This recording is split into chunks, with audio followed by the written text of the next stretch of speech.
सातादेखि संसद अवरुद्ध। कांग्रेसको माग प्रचण्डका लागि निल्नु न उकल्नु। सम्माननीय प्रधानमन्त्रीजीले हामीले जवाफ खोज्यौं।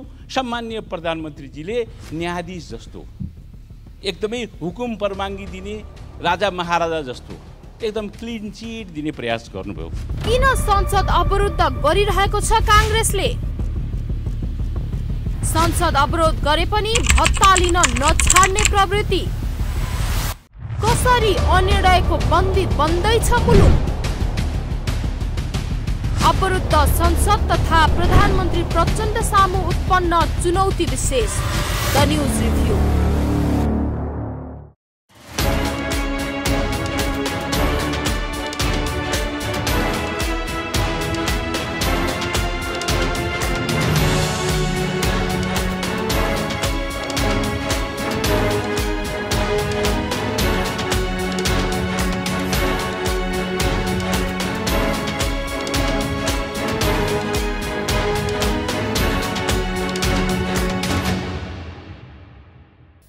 नमस्कार, खास न्यूजको बहुकोणीय चिरफार गर्ने कार्यक्रम द न्यूज रिभ्यूको आजको अङ्कमा स्वागत छ। म रिचा दाहाल।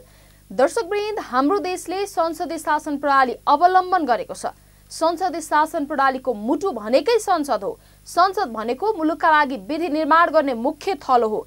त्यसैगरी देश र जनताका समस्या सरकारलाई अवगत गराउने र समाधानका लागि दबाब दिने थलो पनि हो संसद। सरकार र जनताबीच सेतुको भूमिका निर्वाह गर्ने मुख्य दायित्व संसदको हो। तर दुर्भाग्यको कुरा, हाम्रो देशको संसदलाई आफ्नो भूमिका निर्वाह गर्न दिएको छैन। कुनै दल तथा तिनका नेताको व्यक्तिगत स्वार्थ तृष्टिका लागि संसदलाई अचानो बनाउने प्रयास बारम्बार भइरहेको छ। कहिले संसद नै विघटन गरिदिने, कहिले संसदको बैठक चल्नै नदिने खेलहरू भएका छन्। यति बेला पनि संसद अवरुद्ध छ। प्रधानमन्त्री पुष्पकमल दाहाल प्रचण्डले विश्वासको मत लिए लगतै यही चैतको पहिलो सातादेखि नेपाली कांग्रेसले संसदको बैठक अवरुद्ध गरेको छ। गृहमन्त्री रवि लामेछाने मुछिएको सहकारी ठगी प्रकरणलाई लिएर प्रमुख प्रतिपक्षी दल नेपाली कांग्रेसले संसदको बैठक अवरुद्ध गरेको हो। संसदको बैठक अवरुद्ध गर्ने क्रममा नेपाली कांग्रेसले दुईवटा शर्त अघि सारेको छ।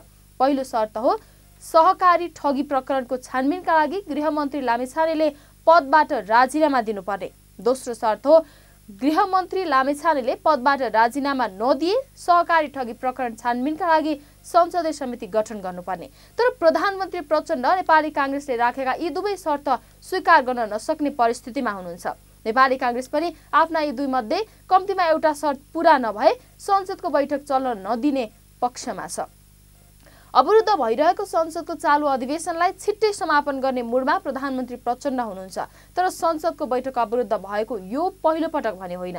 दलहरूले आफ्नो स्वार्थका लागि संसदलाई नै अवरोध गर्ने प्रवृत्ति नेपालमा लामो समयदेखि जारी छ। सत्ता बाहिर हुनासाथ संसदको बैठक अवरोध गरिहाल्ने सिलसिला नेकपा एमाले सुरु गरेको हो।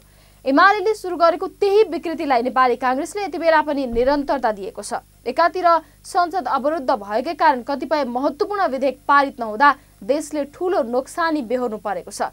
अर्कातिर संसदको बैठक अवरुद्ध गर्ने तर सांसदहरूले भत्ता भने लिइरहने विकृति पनि हाम्रो देशमा जारी छ। दर्शकवृन्द, आजको द न्यूज रिभ्यूमा प्रस्तुत छ अवरुद्ध संसद तथा प्रधानमन्त्री प्रचण्ड सामु उत्पन्न चुनौतीका सन्दर्भमा हाम्रा सहकर्मी बिन्दुकान्त घिमिरेले तयार गरेको टिप्पणी। 3 सातादेखि संसद अवरुद्ध। कांग्रेसको माग प्रचण्डका लागि निल्नु न उकल्नु। सम्माननीय प्रधानमन्त्रीजीले हामीले जवाफ खोज्यौं। सम्माननीय प्रधानमन्त्रीजीले न्यायाधीश जस्तो एकदमै हुकुम परवानगी दिने राजा महाराजा जस्तो एकदम क्लीन चिट दिने प्रयास गर्नुभयो। किन संसद अवरुद्ध गरिरहेको छ कांग्रेसले? संसद अवरोध गरे पनि भत्ता लिन नछाड्ने प्रवृत्ति। कसरी अनिर्णयको बन्दी बन्दैछ मुलुक?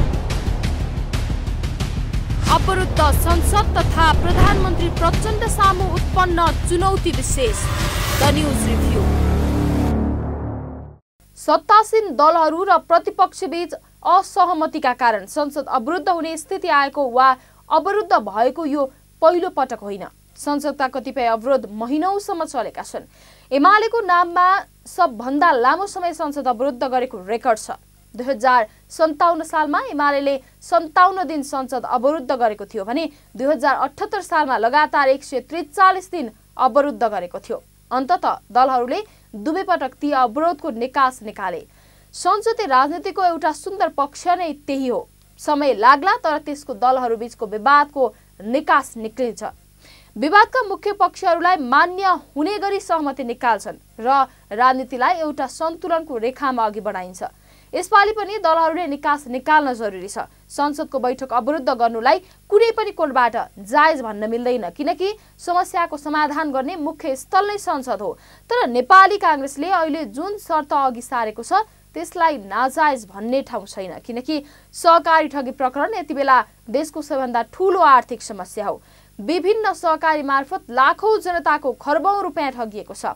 यो ज्यादै ठूलो र विकराल समस्या हो। सहकारी ठगीको छानबिन अघि बढाउने र दोषीमाथि कारबाही गर्ने मुख्य निकाय भनेको गृह मन्त्रालय मातहत रहेको प्रहरी संगठन हो। तर यति बेला सहकारी ठगी प्रकरणमा मुछिनु भएका राष्ट्रिय स्वतन्त्र पार्टीका रवि लामिछानेलाई नै गृहमन्त्री बनाइएको छ।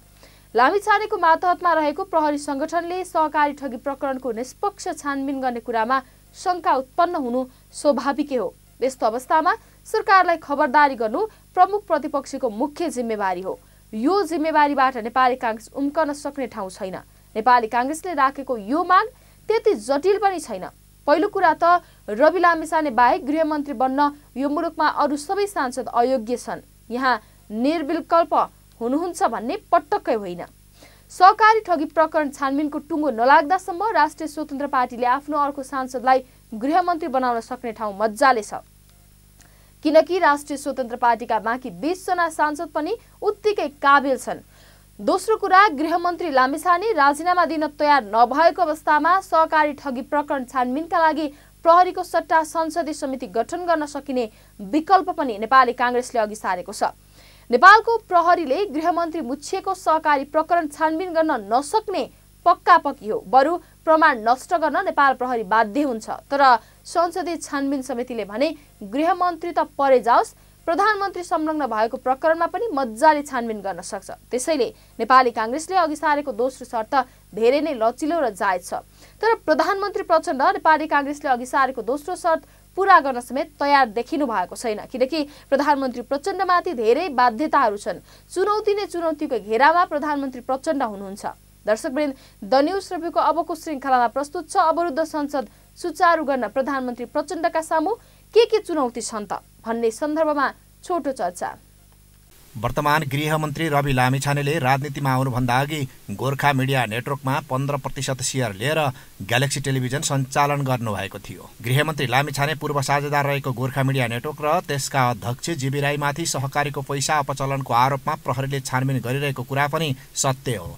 यस्तो बेलामा लामिछानेलाई गृहमन्त्री बनाउनु प्रधानमन्त्री प्रचण्डको ज्यादै नै नालायक निर्णय हो। प्रधानमन्त्री प्रचण्डले यस्तो व्यक्तिलाई यस्तो बेलामा गृहमन्त्री बनाउनु भयो कि जसबारे प्रहरीले छानबिन गरिरहेको थियो।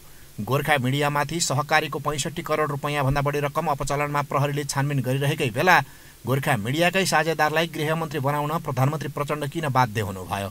पहिलो कुरा त जीवी राई तत्कालीन सञ्चारकर्मी रवि लामिछानेका हाकिम हुनुहुन्छ। दोस्रो कुरा, लामिछानेले सेयर होल्डर रहेकै बेला गोर्खा मिडियाले सहकारीहरूको 65 करोड रुपैयाँ अपचलन गरेको प्रकरण प्रहरीले छानबिन गरेको छ। त्यसैले नेपाल प्रहरीले आफ्नै गृहमन्त्री जोडिएको प्रकरणमा कसरी छानबिन गर्छ भन्ने प्रश्न प्रधानमन्त्री प्रचण्डतर्फ सोझिनु स्वाभाविकै हो। तर लामिछानेलाई गृहमन्त्री पदबाट हटाउन प्रधानमन्त्री प्रचण्ड तयार हुनुहुन्न, किनकि गृह मन्त्रालय नपाए राष्ट्रिय स्वतन्त्र पार्टी सरकारमा बस्दैन।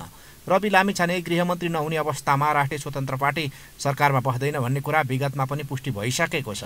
त्यसैले रवि लामिछानेलाई गृहमन्त्री पदबाट मुक्त गर्नु भनेको प्रधानमन्त्री प्रचण्डको आफ्नो पद पनि धरापमा पर्नु हो, किनकि राष्ट्रिय स्वतन्त्र पार्टीले सरकार छाड्न साथ प्रधानमन्त्री प्रचण्डको बहुमत गुम्छ। तर गृहमन्त्री लामिछानेले राजीनामा दिनै पर्ने बटम लाइनबाट कांग्रेस पछि हटेको छ, किनकि संसदीय समिति मार्फत छानबिन गर्नुपर्ने कांग्रेसले दोस्रो माग अघि सारेको छ। संसदीय समिति बनाएर त्यसको छानबिन गर्नुपर्ने कांग्रेसको दोस्रो मागले गृहमन्त्री लामिछानेले राजीनामा दिनुपर्ने पहिलो मागलाई अप्रासङ्गिक बनाइसकेको छ। संसदीय छानबिन हुने हो भने प्रहरीले स्वतन्त्रपूर्वक छानबिन गर्न सक्छ वा सक्दैन भन्ने प्रश्न बाँकी रहँदैन। संसदीय छानबिन समिति गठन गर्न प्रधानमन्त्री प्रचण्डलाई कति पनि अप्ठ्यारो नपर्नुपर्ने हो। तर उहाँ मानिरहनु भएको छैन, किनकि सहकारी ठगी प्रकरण विरुद्ध संसदीय छानबिन समिति गठन गर्न समेत राष्ट्रिय स्वतन्त्र पार्टी तयार देखिएको छैन। किनकि संसदीय छानबिन समिति कुनै एक पार्टीको हुँदैन, संसदमा रहेका पार्टीहरूले जे जति सिट सङ्ख्या छ त्यसैका आधारमा समानुपातिक प्रतिनिधित्व हुने गरी संसदीय छानबिन समितिको गठन हुन्छ। यसको अर्थ हो संसदीय छानबिन समितिमा सत्तारूढ पार्टीका सांसदहरूको बहुमत हुन्छ। यदि रवि लामिछानेले गल्ती गर्नुभएको छैन भने संसदीय छानबिन समिति गठनका लागि डराउनु पर्ने कुनै कारण छैन। संसदीय छानबिन समिति गठनका लागि गृहमन्त्री लामिछाने किन तयार हुनुहुन्न भन्ने प्रश्नले धेरै आशंका जन्माएको छ। दालमा पक्कै पनि कालो छ भन्ने आशंका पैदा भएको छ। 3 सातादेखि संसद अवरुद्ध, कांग्रेसको माग प्रचण्डका लागि निल्नु न ओकल्नु। सम्माननीय प्रधानमन्त्रीजीले हामीले जवाफ खोज्यौं।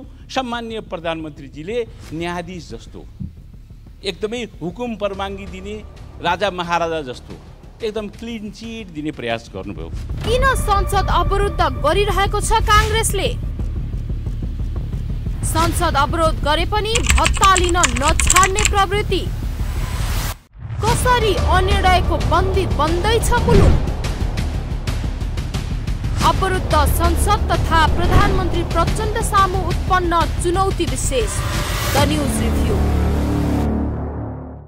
सहकारीहरूबाट रवि लामिछानेले पैसा लिएको कुरा सत्य हो वा होइन, छानबिन पछि मात्रै थाहा हुने कुरा हो। लामिछाने सञ्चारकर्मी हुँदा साझेदार रहेको संस्थाले गैरकानुनी रूपमा करोडौं रुपियाँ ऋण लिएको र नतिरेको भनेर केही तथ्यहरू बाहिर आएका छन्। लामिछाने गोर्खा मिडिया नेटवर्कमा कर्मचारीका रूपमा मात्रै नभएर 15% शेयर सहितका लामिछाने साझेदार हुनुहुन्थ्यो। त्यसैले लामिछाने त्यहाँ रहँदाको समयमा सो संस्थाले गरेका राम्रा र नराम्रा कामको नैतिक जिम्मेवारी र कानुनी दायित्व लिनै पर्छ।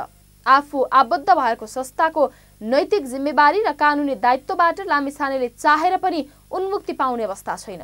संस्थाको शेयर हस्तान्तरण हुन सक्छ, तर त्यसैले त्यति बेला गैरकानुनी काम गरेको भए त्यसको हस्तान्तरण हुन सक्दैन। देशका प्रधानमन्त्री प्रचण्डलाई यति कुरा पनि थाहा छैन भनेर जनताले कसरी पत्याउने? प्रधानमन्त्री पुष्पकमल दाहाल प्रचण्डका लागि यति बेलाको मुख्य कर्तव्य भनेको संसदमा उत्पन्न तनाव समाधान गर्नु हो। प्रधानमन्त्री भनेको संसदको नेता पनि हो। प्रमुख प्रतिपक्षी नेपाली कांग्रेसले गृहमन्त्रीको राजीनामाको मागलाई छाडेर संसदीय समिति गठनको मागमा आइपुग्नु भनेको प्रधानमन्त्री प्रचण्डका लागि एउटा अवसर हो। तर कांग्रेसलाई अझै पनि गलाउँछु भन्ने प्रधानमन्त्री प्रचण्डको सोच हो भने यो सोच उहाँ स्वयंका लागि आत्मघाती हो। धेरैजना उपप्रधानमन्त्री बनाएकोमा प्रधानमन्त्री प्रचण्ड आलोचित हुन थाल्नु भएको छ। मन्त्रालयहरू टुक्राएर धेरैलाई भागबन्दा पुर्याउने प्रचण्डको तयारीप्रति जनताले औँला ठड्याइसकेका छन्। रवि लामिछाने नेतृत्वको नवोदित पार्टी राष्ट्रिय स्वतन्त्र पार्टी प्रचण्ड सत्ताको मुख्य घटक हो। यो पार्टी मुख्यतया संघीयता विरोधी र पहिचानवाद विरोधी हो। यो पार्टीलाई मत दिनेहरूको सम्बोधन पनि प्रधानमन्त्री प्रचण्डले गर्नुपर्नेछ, तर आफ्नो नेतृत्वमा भएको जनयुद्धका कारण संघीयता आएको भन्दै प्रधानमन्त्री प्रचण्डले जस लिन छाड्नु भएको छैन। जबसम्म सहकारी ठगी प्रकरण छानबिन हुँदैन तबसम्म अन्य भ्रष्टाचार छानबिन प्रकरणलाई प्रधानमन्त्री प्रचण्डले टुङ्गोमा पुर्याउन सक्ने सम्भावना रहन्न। यसैगरी नेपालको संविधान 2072 अनुकूल हुने गरी संसदबाट धेरै कानुनहरू बनाउन बाँकी छ। धेरै कानुनहरू संशोधन गर्न बाँकी छन्। केही कानुनहरू त यस्ता बनाउनु पर्नेछ जसको अभावमा प्रधानमन्त्री प्रचण्डमाथि नै भविष्यमा हतकडी लाग्न सक्छ। शान्ति प्रक्रिया टुङ्गोमा नपुग्दासम्म प्रचण्डको टाउकोमाथि तरबार झुन्डिरहने अवस्था छ। संसदको बैठक अवरोध हुनु वा संसदको जारी हिउँदे अधिवेशन अन्त्य हुनु भनेको प्रचण्ड स्वयंका लागि धेरै नै नोक्सान हुनेछ। प्रधानमन्त्री प्रचण्डका आगामी दिन अझै चुनौतीपूर्ण छन् भन्ने कुरा संसदमा भइरहेको अवरोधले पुष्टि गरिसकेको छ। दर्शकवृन्द, द न्यूज रिभ्यूको अबको श्रृङ्खलामा प्रस्तुत छ प्रधानमन्त्री प्रचण्ड सामु देखा परेका चुनौतीका सन्दर्भमा छोटो चर्चा। अनेक थरीका छलकपट तथा कठोर राजनैतिक दाउपेच प्रयोग गरेर प्रचण्ड प्रधानमन्त्री बन्नु भएको हो। अब उहाँ विरुद्ध पनि यस्तै छलकपट र दाउपेच प्रयोग हुनेछ। अब कसरी सामना गर्नुहोला उहाँले यी दाउपेचलाई? शिक्षा र स्वास्थ्यमा मौलाएका अस्वाभाविक व्यापारीकरणको मुख्य नायकी नेकपा एमाले हो।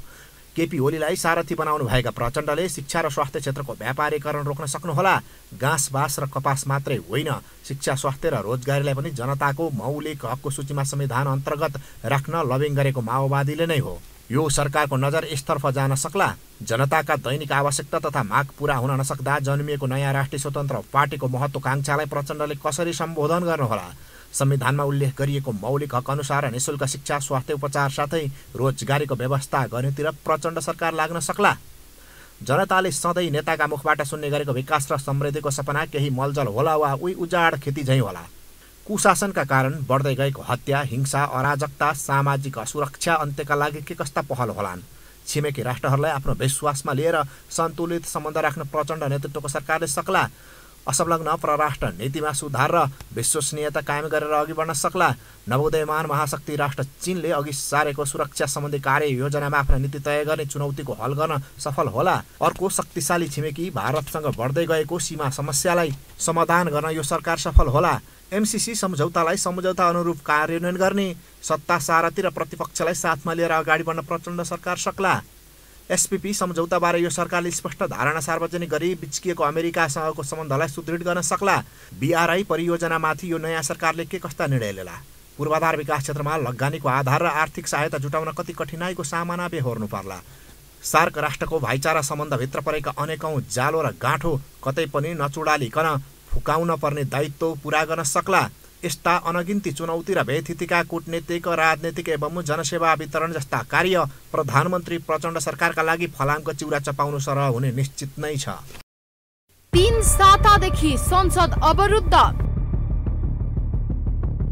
कांग्रेसको माग प्रचण्डका लागि निल्नु न उकल्नु। सम्माननीय प्रधानमन्त्रीजीले हामीले जवाफ खोज्यौं। सम्माननीय प्रधानमन्त्रीजीले न्यायाधीश जस्तो एकदमै हुकुम परमाङ्गी दिने राजा महाराजा जस्तो एकदम क्लिन चिट दिने प्रयास गर्नुभयो। किन संसद अवरुद्ध गरिरहेको छ कांग्रेसले? संसद अवरोध गरे पनि भत्ता लिन नछाड्ने प्रवृत्ति। कसरी अनिर्णयको बन्दी बन्दैछ मुलुक? अवरुद्ध संसद तथा प्रधानमन्त्री प्रचण्ड सामु उत्पन्न चुनौती विशेष। The news review. प्रधानमन्त्री पुष्पकमल दाहाल प्रचण्ड समस्या समाधान गर्नतर्फ होइन, समस्याबाट भाग्ने दिशामा हुनुहुन्छ भन्ने कुरा संहिता कार्यान्वयन प्रकरणले पनि देखाएको छ। आवश्यक कानुनको अभावमा संहिता कार्यान्वयन हुन सकिरहेको छैन। कानुन बनाउने स्थल संसद अवरुद्ध भइरहेको छ। संसद अवरुद्ध हुनुमा प्रधानमन्त्री प्रचण्ड स्वयं दोषी हुनुहुन्छ। अवरुद्ध संसदलाई सुचारू गर्नुभन्दा संसदको अधिवेशन नै समापन गर्ने उल्टो मती प्रधानमन्त्री प्रचण्डको दिमागमा पलाएको छ। स्थायी सरकार मानिने निजामती कर्मचारीको संख्या 1 लाख भन्दा बढी छ। तर कर्मचारीको अभावका कारण स्थानीय र प्रदेश सरकारहरूले जनतालाई सेवा दिन सकेका छैनन्। अर्कोतर्फ काम नपाएर कर्मचारीहरू सिंहदरबार परिसरमा घाम तापेर बसेका छन्। कर्मचारीहरूलाई स्थानीय तथा प्रदेश तहमा पठाउनका लागि प्रोत्साहनमूलक कार्यक्रम ल्याउन सकियो भने जनतालाई सुशासनको प्रत्याभूति दिन प्रधानमन्त्री प्रचण्ड चुक्नु भएको छ। संविधानले नचिनेको जिल्ला तहमा रहेका संघीय सरकारका कार्यालयहरू खारेज गर्नुपर्नेमा उल्टै प्रोत्साहन गरेर साधारण खर्च बढाइएको छ। त्यसैगरी लामो समयदेखि मुख्यमन्त्रीहरू आन्दोलित छन्। संसदको जारी हुँदै अधिवेशन अन्त्य गर्ने संघीय सरकारको तयारीले प्रदेश सरकारहरू झस्केका छन्। आफ्ना मागहरू सम्बोधन नभई संघीय संसदको हिउँदे अधिवेशन अन्त्य हुन लागेकाले प्रदेश सरकारहरू झस्केका हुन्। संविधानले प्रदेश सरकारलाई दिएका अधिकार लगायत विभिन्न व्यवस्था गर्न बनेका 40 वटा विधेयक संसदको चालु अधिवेशनमा पारित गर्ने घोषणा प्रधानमन्त्री पुष्पकमल दाहाल प्रचण्डले गर्नुभएको थियो। गत पुस 14 गते मुख्यमन्त्रीहरूसँगको सामूहिक भेटमा प्रधानमन्त्री प्रचण्डले गरेको यो घोषणा कार्यान्वयन पर धक्कलिएको छ। संसदको चालु हिउँदे अधिवेशनमा जम्मा 2 वटा विधेयक पारित भएका छन्, तर ती विधेयक पनि प्रदेश सरकारसँग सम्बन्धित होइनन्। संविधानले दिएको अधिकार कार्यान्वयन गर्न नपाएको भन्दै साथै प्रदेशका मुख्यमन्त्रीहरूले धेरै पटक सामूहिक छलफल गरिसकेका छन्।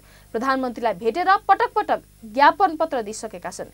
एक हिसाबले भन्नुपर्दा प्रदेशमा जननिर्वाचित सरकार बनेदेखि नै मुख्यमन्त्रीहरू अधिकार प्राप्तिको आन्दोलनमा छन्। सडकमा जुलुस निकालेर नाराबाजी गर्नु मात्रै आन्दोलन होइन, ज्ञापन पत्र बुझाउनु भनेको पनि एक प्रकारको आन्दोलन नै हो। मुख्यमन्त्रीहरूले हरेक सार्वजनिक कार्यक्रममा बोल्दा संघीय सरकारको असहयोगका कारण आफूहरूले संविधानले दिएका अधिकार प्रयोग गर्न नपाएको बताउँदै आएका छन्। संघीयता नाम मात्रैको भएको उनीहरूको दाबी रहँदै आएको छ। संघीय सरकारलाई दबाब दिने उद्देश्यले मुख्यमन्त्रीहरूले यो 6 वर्षको अवधिमा 11 पटक छलफल गरिसकेका छन्। प्रधानमन्त्रीसँग 5 पटक सामूहिक भेटघाट गरिसकेका छन्। दर्शकवृन्द, द न्यूज रिभ्यूको अबको श्रृङ्खलामा प्रस्तुत छ प्रधानमन्त्री प्रचण्डको गतिहीनताका कारण संघीयता कसरी धरापमा पर्दैछ भन्ने सन्दर्भमा छोटो चर्चा। मुख्यमन्त्रीहरूको पछिल्लो भेला गत पुस 13 गते बागमती प्रदेशको राजधानी हेटौडामा सम्पन्न भएको थियो। भेला सम्पन्न भए लगत्तै भोलिपल्ट पुस 14 गते उनीहरूले काठमाडौँ आएर प्रधानमन्त्री प्रचण्डसँग सामूहिक भेटघाट गर्दै 9 बुँदे ज्ञापन पत्र पेश गरेका थिए। मुख्यमन्त्रीहरूले प्रहरी समायोजन सङ्घीय निजामती सेवा ऐन जारी गर्न माग गर्दै आएका छन्। प्रदेशले प्रयोग गरिरहेका सरकारी भवन तथा जग्गाको स्वामित्व हस्तान्तरण गर्न, साझा अधिकारका विषयका कानुन निर्माणमा सहकार्य गर्न, राष्ट्रिय वन लगायतका प्राकृतिक स्रोतको उपयोग एवं राजस्व बाँडफाँड, वित्तीय हस्तान्तरण लगायतका माग राख्दै आएका छन्। मुख्यमन्त्रीहरूले विगत 6 वर्षदेखि राख्दै आएका मागहरू संविधानको अनुसूचीमा प्रदेश सरकारको अधिकारका रूपमा उल्लेख गरिएको छ। तर सङ्घीय सरकारले आवश्यक कानुन निर्माण नगरिदिएका कारण यी अधिकार प्रयोग गर्न प्रदेश सरकारहरूले पाएका छैनन्। नेपालको संघीयता नाम मात्रैको हो भन्ने मुख्यमन्त्रीहरूको भनाइ असत्य होइन। संविधानले प्रदेश सरकारका लागि निर्दिष्ट गरेको अधिकार कार्यान्वयन गर्न सिंहदरबार किन तयार छैन? मुख्यमन्त्रीहरूले सङ्घीय सरकार विरुद्ध अदालतमा मुद्दा दायर गर्नुपर्ने अवस्था किन आयो भन्ने प्रश्न निकै पेचिलो छ। मुखले भन्न नसके पनि बिस्तारै संघीयता खारेज गराउने अभियानमा प्रमुख राजनैतिक दलहरू भएको आरोप पनि लाग्दै आएको छ। किनकि कुनै पनि प्रमुख राजनैतिक दलको विधान तथा आन्तरिक सङ्गठन संरचना संघीयता अनुकूल छैन। एकातिर प्रदेश सभाको निर्वाचन तथा प्रदेश सरकार तथा प्रदेश संसद सञ्चालनका लागि राज्यको निकै ठूलो ढुकुटी खर्च हुने गरेको छ। यसका लागि 5 वर्षको अवधिमा करिब 7 खर्ब रुपैयाँ खर्च हुने गरेको मोटामोटी अनुमान गरिएको छ। यति बजेटले त बुढी गण्डकी जस्ता 2वटा जलविद्युत आयोजना निर्माण सम्पन्न भइसक्तो। देशलाई यति ठूलो आर्थिक भार थपिने गरी खडा गरिएको प्रदेश संरचनाले के उपलब्धि दियो त भन्ने प्रश्न जनस्तरबाट उठ्न थालिसकेको छ। हुन पनि कसलाई मुख्यमन्त्री बनाउने, मन्त्रीहरू कसलाई बनाउने, सभामुख कसलाई बनाउने भन्ने सबै कुराको तय काठमाडौँबाटै हुने गरेको छ। सङ्घीय सरकारको सत्ता समीकरणको जोड घटाउ मिलाउन केन्द्रको निर्देशनमा प्रदेश मन्त्री परिषद हेरफेर हुने गरेको छ। प्रदेशको आफ्नै आर्थिक स्रोत छैन। सङ्घीय सरकारका अर्थमन्त्रीले नै प्रदेशका लागि बजेट विनियोजन गरिदिने प्रचलन छ। यो 6.5 वर्षको अवधिमा कुनै पनि प्रदेश सरकारले एउटा पनि उल्लेखनीय काम गर्न सकेको उदाहरण छैन। यतिसम्म कि आफ्नो राजधानी संरचना बनाउन समेत 7वटै प्रदेश सरकार अहिलेसम्म सफल भएका छैनन्। मुखले संघीयता भने पनि व्यवहारमा भने सिंहदरबारमा बस्नेहरूले संघीयता चाहेका छैनन्। खास गरी सिंहदरबारमा वर्षौंदेखि हाली मुहाली गरेर बसेको कर्मचारी संयन्त्र प्रदेश सरकार र स्थानीय सरकारको अवधारणा कुनै पनि हालतमा तुहाउने अभियानमा जुटेको छ। सरकार अस्थिर हुनु र राजनीतिक दलहरू एक आपसमा शत्रुता सान्न उद्धत हुनुको फाइदा मुलुकको कर्मचारी संयन्त्रले राम्रैसँग उठाइरहेको छ। अस्थिरताका मुख्य कारक प्रधानमन्त्री प्रचण्ड स्वयं हुनुहुन्छ भन्ने कुरा विभिन्न प्रकरणबाट पनि पुष्टि भइसकेको छ। 3 सातादेखि संसद अवरुद्ध। कांग्रेसको माग प्रचण्डका लागि निल्नु न ओकल्नु। सम्माननीय प्रधानमन्त्रीजीले हामीले जवाफ खोज्यौं। सम्माननीय प्रधानमन्त्रीजीले न्यायाधीश जस्तो एकदमै हुकुम परमाङ्गी दिने राजा महाराजा जस्तो एकदम क्लिन चिट दिने प्रयास गर्नुभयो। किन संसद अवरुद्ध गरिरहेको छ कांग्रेसले? संसद अवरोध गरे पनि भत्ता लिन नछाड्ने प्रवृत्ति। कसरी अनिर्णयको बन्दी बन्दैछ मुलुक? अवरुद्ध संसद तथा प्रधानमन्त्री प्रचण्ड सामु उत्पन्न चुनौती विशेष। The news review. संसद अवरुद्ध गरे पनि सांसदहरूले बैठक भत्ता तथा पारिश्रमिक भने लिन छाडेका छैनन्। प्रतिनिधि सभा र राष्ट्रिय सभा गरी 334 जना सांसद छन्। उनीहरूका लागि राज्य कोषबाट दैनिक करिब 10 लाख रुपियाँ हाराहारीमा खर्च हुने गरेको छ। गरिब जनताको करबाट सङ्कलन भएको रकम हो यो। कामै नगरी राज्य कोषबाट तलब भत्ता लिनु भनेको आफैमा भ्रष्टाचार हो। आफू सत्तामा हुँदा संसदलाई शत्रु ठान्ने, प्रतिपक्षमा हुँदा संसदलाई आफ्नो स्वार्थको हतियार बनाउने रवैया अपनाउनु संसदीय व्यवस्थाका लागि निकै घातक प्रवृत्ति हो। दर्शकवृन्द, द न्यूज रिभ्यूको आजको प्रसङ्ग यति नै। तपाईँ न्यूज नेपाल टेलिभिजनको प्रसारण युट्युब र फेसबुकमा पनि प्रत्यक्ष हेर्न सक्नुहुनेछ। आजको प्रस्तुतिबाट हामी सबैलाई बिदा दिनुहोस्। हेर्दै गर्नुहोला न्यूज नेपाल टेलिभिजन। नमस्कार। 3 सातादेखि संसद अवरुद्ध। कांग्रेसको माग प्रचण्डका लागि निल्नु न ओकल्नु। सम्माननीय प्रधानमन्त्रीजीले हामीले जवाफ खोज्यौं। सम्माननीय प्रधानमन्त्रीजीले न्यायाधीश जस्तो एकदमै हुकुम परमाङ्गी दिने राजा महाराजा जस्तो एकदम क्लिन चिट दिने प्रयास गर्नुभयो। किन संसद अवरुद्ध गरिरहेको छ कांग्रेसले? संसद अवरोध गरे पनि भत्ता लिन नछाड्ने प्रवृत्ति। कसरी अनिर्णयको बन्दी बन्दैछ मुलुक? अवरुद्ध संसद तथा प्रधानमन्त्री प्रचण्ड सामु उत्पन्न चुनौती विशेष द न्यूज रिभ्यू।